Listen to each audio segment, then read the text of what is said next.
Todo empezó con un mechero. No uno cualquiera, sino uno rosa, con brillantitos en la carcasa y un nombre escrito con rotulador permanente en el lateral, Susi marca de un beso. Lo encontré en el asiento trasero de mi coche un lunes por la tarde, al volver del trabajo. Mi coche, por cierto, que solo comparto con mi mujer.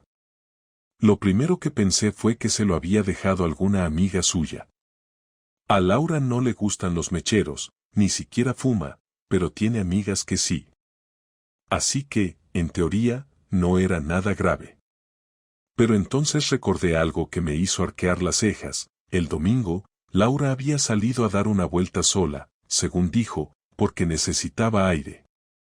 Aquel día, cuando volvió, traía el pelo revuelto, ojeras marcadas y la mirada huidiza. Me dijo que había ido al parque, que se había sentado a leer un rato. Le ofrecí prepararle una infusión, y me respondió con un beso rápido y un mejor me voy a duchar. No le di importancia en ese momento. Hasta que apareció el mechero. Y no fue solo el mechero. Debajo del asiento encontré una entrada arrugada de cine. Sesión doble. Titanes de la Oscuridad 2 y Besos de Medianoche. ¿Quién demonios va a ver dos películas seguidas un domingo por la tarde, solo, y encima de géneros totalmente opuestos? Entonces algo hizo clic en mi cabeza. No fue una sospecha. Fue una certeza repentina. No tenía pruebas, pero sí tenía una certeza que mandóme por dentro. Aquel mechero no era solo un objeto olvidado. Era una grieta. La parte jodida de esto es que, en ese momento, no sientes rabia. Sientes silencio. Un silencio denso, como si de pronto todo lo que sabías de tu vida se llenara de estática. A partir de ese día, todo cambió. No dije nada. Ni una palabra. Ni una mirada diferente. Me limité a observar. A escuchar. A esperar. Y cuando por fin lo confirmé todo, cuando ya no había duda alguna, no reaccioné como un héroe de película. No rompí nada. No grité. No lloré. Me limité a planear cómo iba a destruirla. Pasaron 3 días desde que encontré ese mechero hasta que decidí mover ficha. Durante ese tiempo, me comporté igual que siempre. La saludaba por la mañana con el mismo tono de voz, cenábamos juntos viendo las mismas series de siempre, y hasta le reí un par de chistes malos que soltó mientras cenábamos pasta recalentada. Lo único que cambió fue que, por dentro, empecé a dividir la realidad en dos, la que vivíamos y la que yo empezaba a descubrir por mi cuenta. No me volví paranoico, no me dio por revisar su móvil ni rastrear llamadas. Lo que hice fue simplemente estar atento, observar, y sobre todo, no hablar más de la cuenta. Me di cuenta de que ella estaba demasiado cómoda. No sospechaba nada. Eso me daba ventaja. El jueves por la noche, después de cenar, me dijo que el sábado tenía una comida con los del instituto, que algunos compañeros habían organizado un reencuentro en un restaurante cerca del centro y que después seguramente se tomarían unas copas. Sonrió mientras me lo decía, como si le hiciera ilusión. Yo le dije que me parecía perfecto, que aprovechara, que le vendría bien desconectar. Ella sonrió de nuevo, esta vez un poco más relajada, y se fue a lavar los platos. Yo me quedé sentado con la servilleta en la mano, doblándola lentamente, sintiendo que acababa de recibir la primera confirmación directa. No por lo que dijo, sino por cómo lo dijo. Laura no tenía amigos del instituto en Zaragoza. Se había mudado desde Valencia a los 24 años, cuando consiguió la plaza fija. Lo sabía porque lo habíamos hablado decenas de veces. Lo que me estaba contando era una mentira improvisada. Y ni siquiera era buena. El sábado llegó y con él, su transformación. Por la mañana se puso a limpiar compulsivamente, repasó 3 veces el baño, planchó una blusa que yo no recordaba haber visto nunca y se depiló con una dedicación que hacía tiempo que no mostraba. No fue eso lo que me llamó la atención, sino cómo se miraba al espejo mientras lo hacía. No había prisa en sus movimientos, ni la tensión habitual de cuando preparábamos cenas con amigos o comidas con mi familia. Esta vez se preparaba como quien tiene algo muy medido, como quien sabe que tiene que estar perfecta para alguien que la ha visto perfecta antes. A eso de las 12 del mediodía dijo que se iría directamente desde casa porque comerían a la 1:30, así que se arregló, se perfumó y salió sin pedirme que la llevara. Ni siquiera me pidió que la fuera a buscar después, cosa que hacía siempre, incluso cuando iba a cenar con sus compañeras. Esta vez no. Esta vez cerró la puerta con suavidad y se fue sin girarse. 10 minutos después, agarré las llaves de repuesto de su coche y bajé al garaje. Lo abrí y revisé el asiento del copiloto. Nada nuevo. Pero el compartimento central estaba entreabierto y dentro había un envoltorio de chicle, un recibo de gasolina y una tarjeta de visita doblada por la mitad. La abrí. Ponía Rubén Escudero, fisioterapeuta deportivo. El nombre me sonaba mucho. Porque lo había escuchado en casa, hace unos meses. Laura se había quejado de que le dolía la espalda y me dijo que una compañera le había recomendado un fisio que trataba deportistas. Nunca supe si fue o no, pero ahí estaba la tarjeta, doblada como si la hubiera guardado a toda prisa. No era prueba de nada. Pero tampoco era inocente. Regresé al piso, me senté en el sofá y esperé. No como quien espera noticias. Esperé como quien sabe que las noticias llegarán solas. Me bastó con buscar en Instagram el nombre del fisioterapeuta. Su perfil era público. La mayoría de fotos eran de su consulta, algún selfie corriendo por la ribera del Ebro, y una en concreto, subida hacía 2 semanas, en la que se veía un plato de paella frente a 2 copas de vino. Lo interesante no era la comida. Era el reflejo de la copa de vino al fondo, en el cristal de la ventana. Se veía una figura femenina. Y no voy a decir que era Laura porque no se veía la cara, pero tenía su coleta, su blusa blanca de mangas transparentes, y algo que me paralizó durante 5 segundos, su tatuaje en la muñeca. Un pequeño símbolo de infinito que se había hecho el año pasado porque le recordaba que todo pasa. Pues todo estaba pasando. Vaya que sí. No dije nada. Ni ese día, ni al siguiente. El domingo por la mañana se levantó más tarde de lo habitual.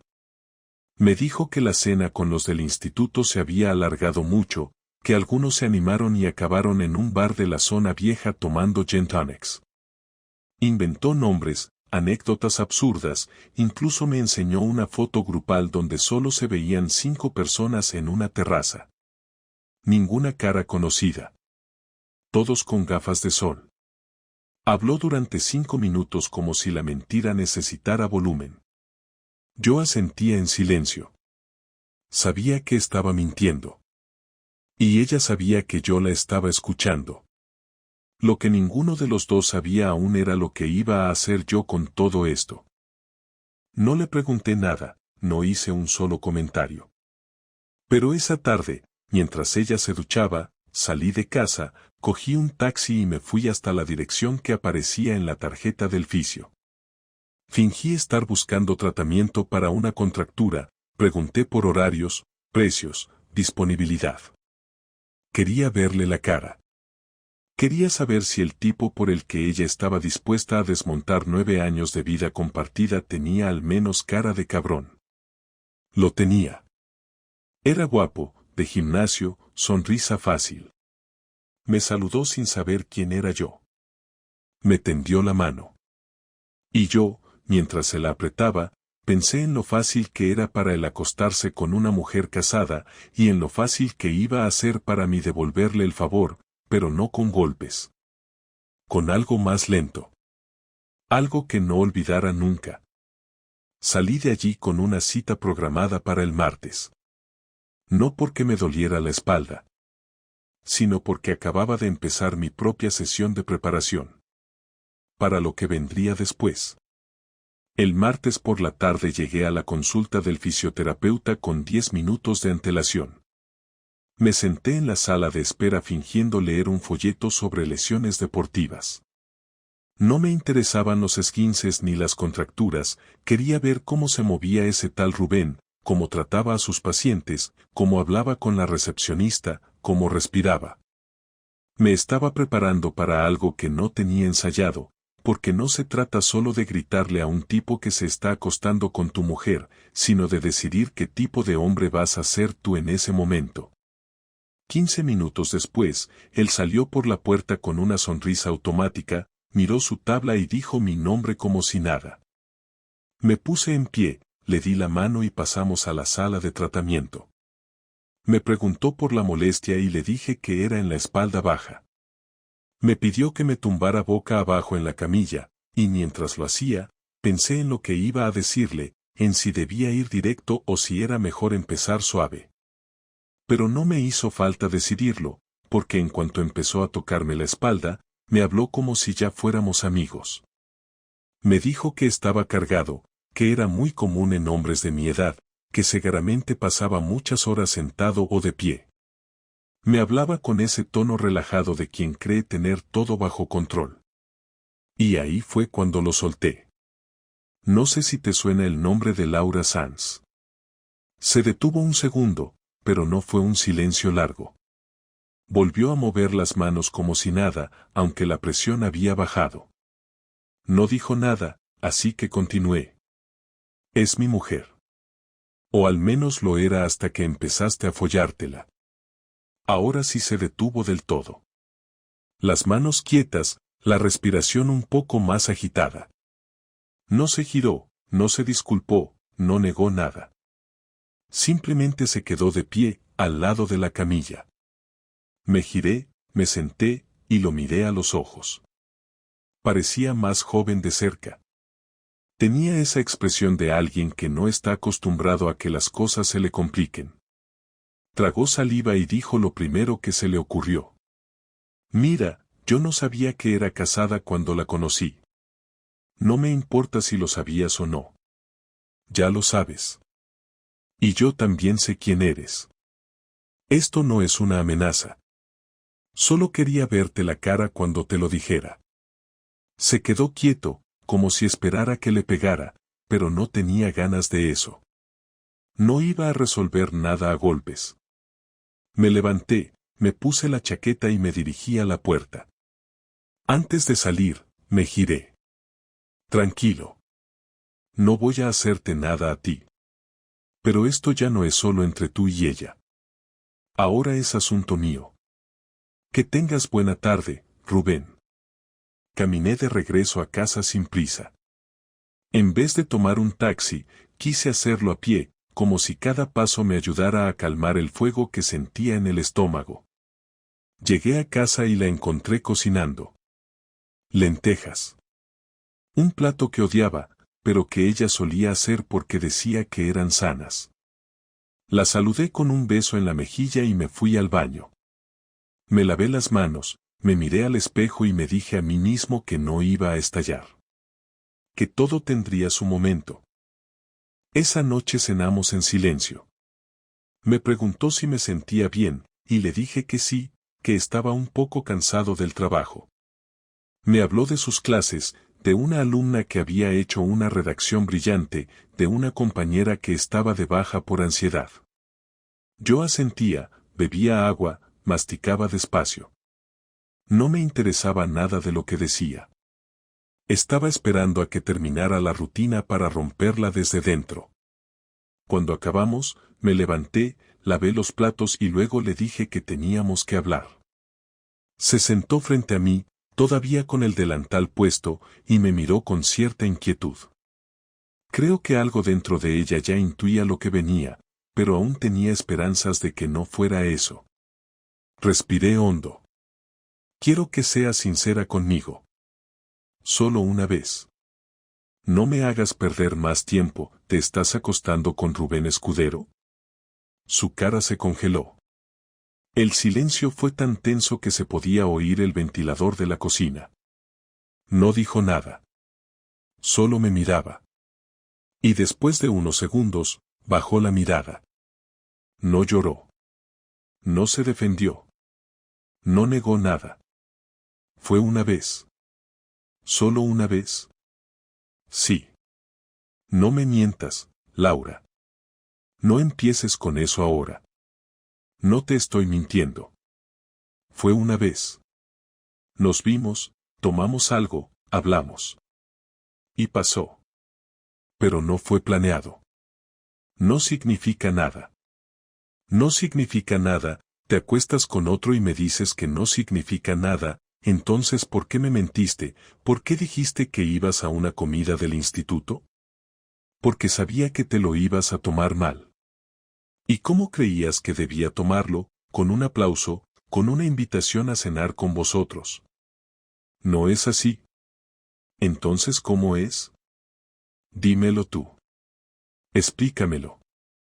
Porque desde aquí todo parece bastante claro. Tú te aburriste. Él te gustó. Y decidiste saltarte todo lo que hemos construido, ¿eso es así? No fue por aburrimiento. No lo planeé. Solo pasó. Y lo he estado evitando desde entonces. No he vuelto a verle. Eso es mentira. No es mentira. Estuve en su consulta hoy. Me recibió. Me trató como un cliente más. Pero cuando le dije tu nombre, no se sorprendió. No preguntó quién eras. Solo se calló. Laura se tapó la cara con las manos. Esta vez sí lloró. Pero no dije nada más. Me levanté, fui a la habitación y cerré la puerta con llave. Dormí en el sofá esa noche. O fingí dormir. Porque en realidad me pasé horas despierto, mirando el techo, pensando en lo siguiente. No era el dolor lo que me quemaba, ni siquiera la rabia. Era otra cosa. Una mezcla de decepción y claridad. Ella había cruzado una línea, y aunque intentara volver, ya no podía deshacer el paso. Solo quedaba ver hasta dónde estaba dispuesta a llegar para fingir que todo seguía igual. Porque yo ya había decidido que no y aún no lo sabía, pero lo iba a notar muy pronto. Después de aquella noche, el ambiente en casa se volvió denso, casi irrespirable. No hablábamos a menos que fuera necesario, y cuando lo hacíamos, todo sonaba mecánico, como si estuviéramos siguiendo un guión que ambos sabíamos que ya no tenía sentido. Laura intentó forzar una normalidad imposible, preparaba cenas, preguntaba por mi día, e incluso dejó notas en la nevera como hacía antes, con caritas sonrientes dibujadas al lado de frases estúpidas como te quiero mucho o hoy cenamos pizza, tu favorita. No contesté ninguna. No era por despecho, ni por orgullo. Era porque cada palabra suya ahora me sonaba a ruido. Mientras tanto, yo tenía claro que no iba a hacer lo que ella esperaba. No iba a tener una conversación adulta sobre la crisis de pareja, no iba a ir a terapia, no iba a sentarme a llorar en el sofá. Lo que ella no sabía es que, desde el día siguiente a nuestra conversación, ya había empezado a mover hilos. Quería que pagara por lo que había hecho, pero no de forma impulsiva ni agresiva, sino con algo que le doliera de verdad, algo que no pudiera limpiar con una disculpa o justificar con su no significó nada. Y para eso, tenía que atacar donde más le dolía, su imagen. Laura siempre había cuidado mucho cómo la percibían los demás. Era de esas personas que necesitan constantemente la aprobación ajena. En redes sociales solo subía fotos con la luz perfecta, frases positivas, momentos espontáneos que claramente estaban planeados. En el instituto donde trabajaba, tenía fama de ser cercana, simpática, profesional. Sus compañeras la admiraban, los alumnos la respetaban. Todo eso no me molestaba mientras yo creía que era real. Pero ahora sabía que era solo otra versión más, igual de falsa que sus abrazos después del sexo. Así que empecé a recopilar cosas.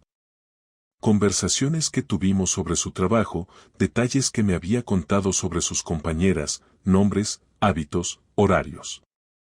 Todo lo anoté en un cuaderno viejo que tenía guardado con cosas de la universidad.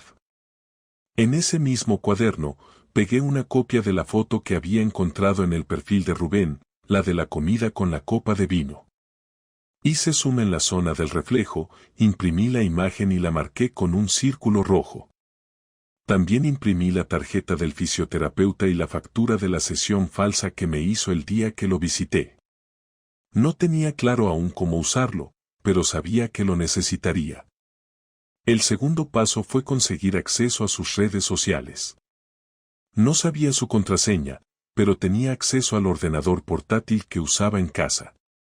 Una noche, mientras ella dormía, lo encendí, entré a su navegador y me encontré con que tenía la sesión iniciada en su cuenta de Facebook y en Instagram. Revisé sus mensajes privados, no encontré gran cosa, salvo algunas conversaciones con Rubén que ya estaban borradas, aunque algunas notificaciones antiguas todavía mostraban que él le había enviado mensajes por ahí. Tomé capturas de todo. Luego fui a su correo electrónico. Ahí fue donde encontré algo mejor, confirmaciones de reservas en un hotel del centro, a nombre de Rubén, pagadas con su tarjeta pero enviadas a su correo. Fechas que coincidían con sus supuestas formaciones de fin de semana. Guardé todo en una carpeta en mi disco externo, renombrada con un nombre que nadie abriría jamás, Declaración de Renta 2020. La parte final de mi plan era simple, pero efectiva. Esperé al viernes. Ella salía a comer con sus compañeras del instituto y no volvería hasta media tarde. Mientras tanto, yo llevé una copia impresa de todo lo que había reunido hasta el despacho de dirección del instituto. No me presenté como su marido. Solo dije que tenía información que comprometía el ambiente laboral de uno de sus empleados. No me dejaron hablar con el director, pero una administrativa me indicó que podía dejar la documentación en un sobre. Lo hice sin dejar mi nombre. Me fui con la tranquilidad de haber plantado la semilla.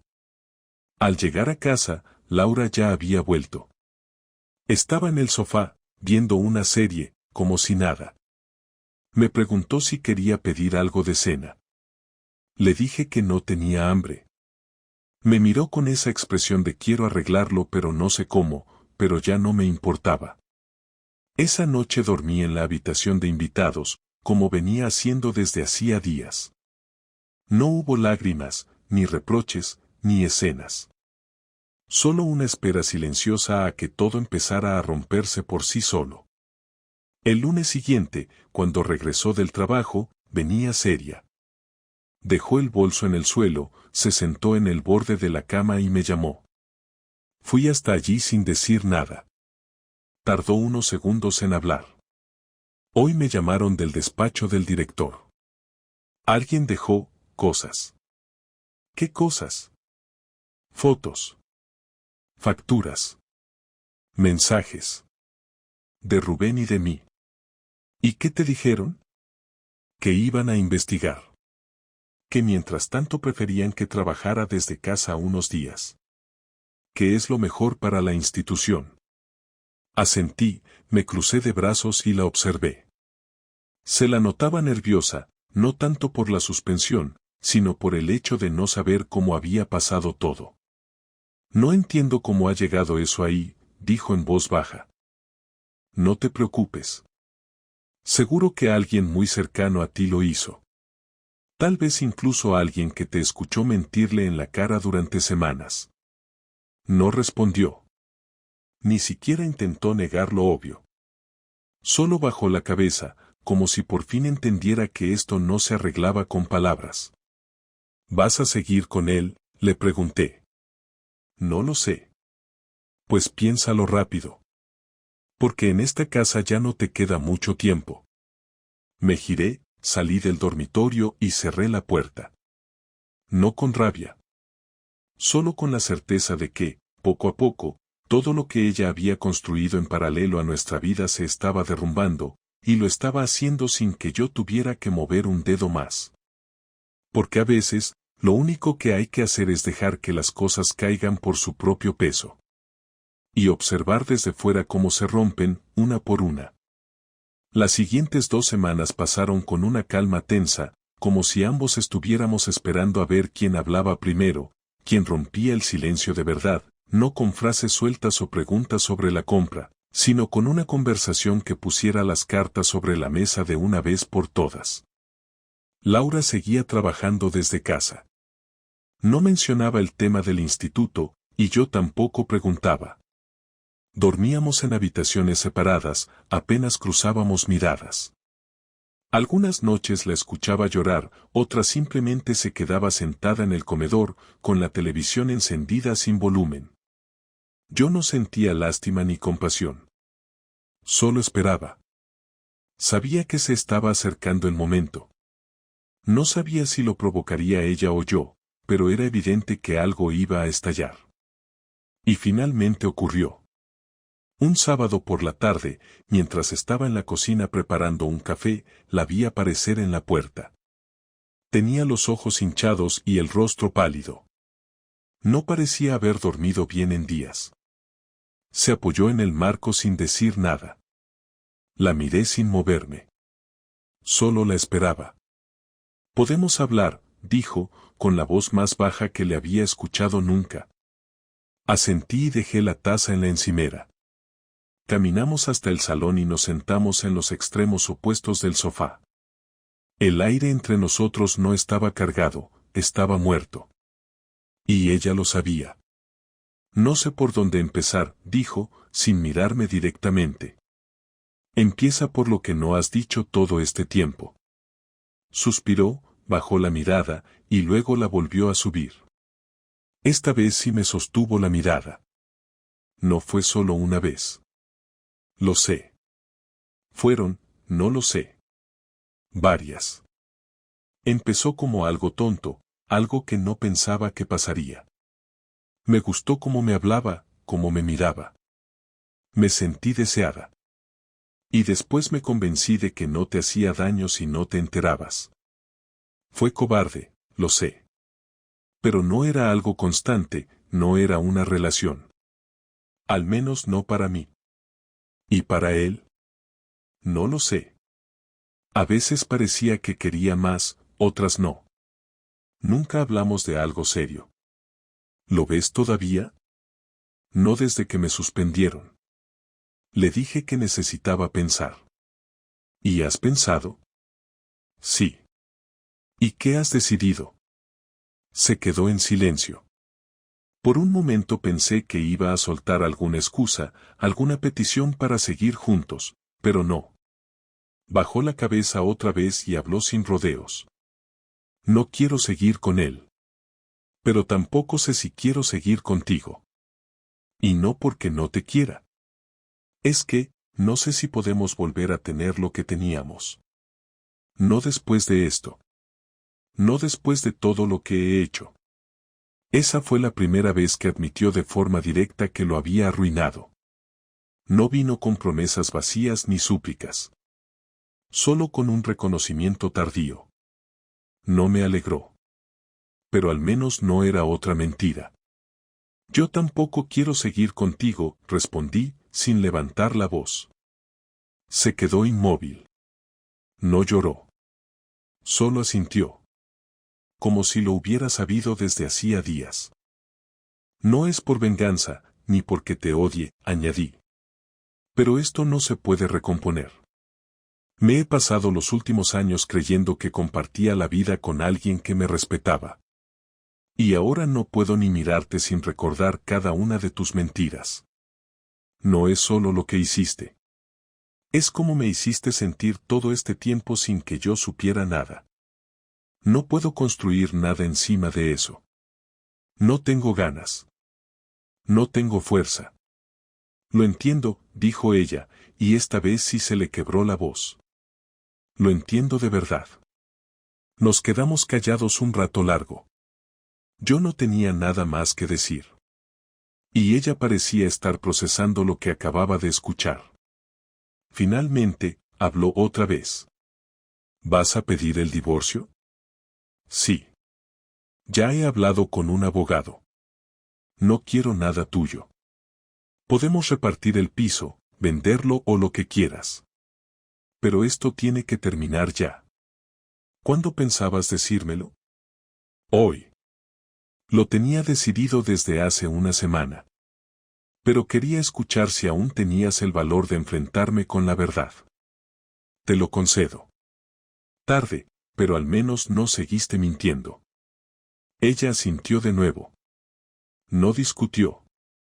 No intentó negociar. No trató de convencerme de que lo pensara mejor.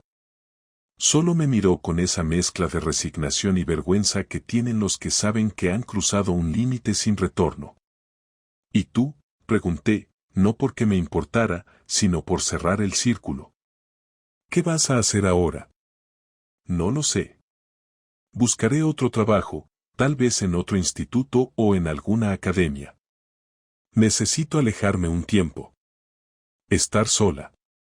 Pensar en por qué me convertí en alguien que no reconozco. Esa respuesta llega tarde. Pero al menos no es una excusa. Lo sé.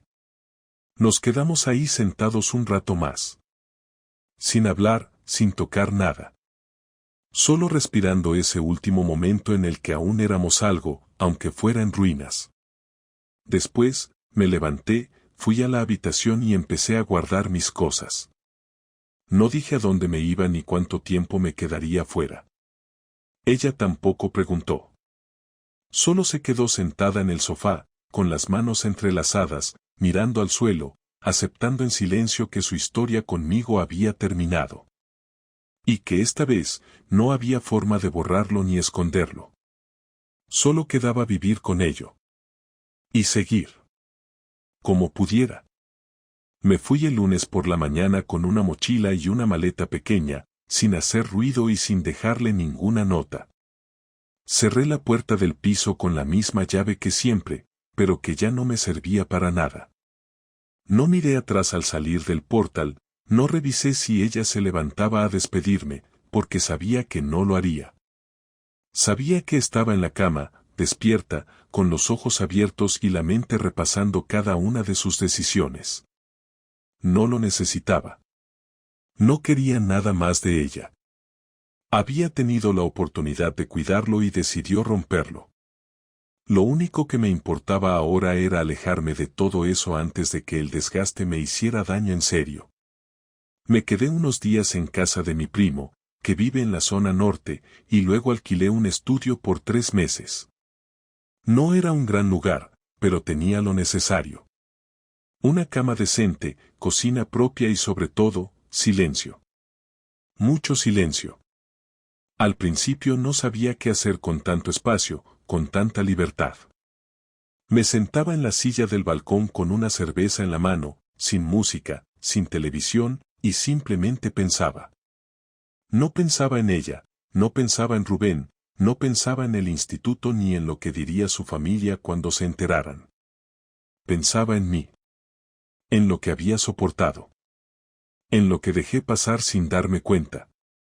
En todas esas veces que preferí no ver lo obvio, por comodidad, por amor, o simplemente por no querer enfrentarme al hecho de que todo lo que teníamos era más frágil de lo que parecía. Los papeles del divorcio los firmamos sin cruzar palabra. Fue en la oficina del abogado.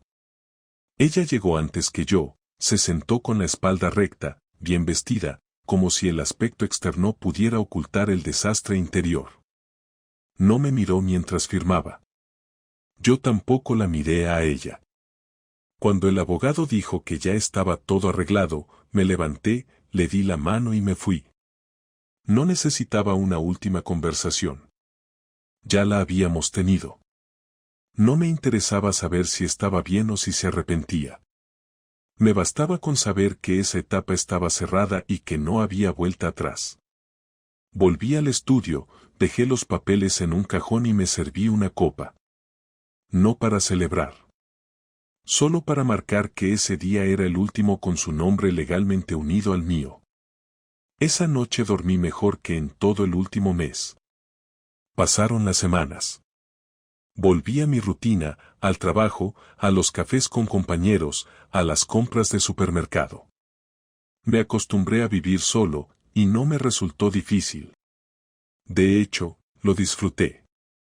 Nadie me esperaba con mentiras, nadie fingía estar bien cuando claramente no lo estaba, nadie usaba mi confianza como escudo para engañarme. A veces pensaba en lo que habría pasado si yo no hubiera encontrado ese mechero.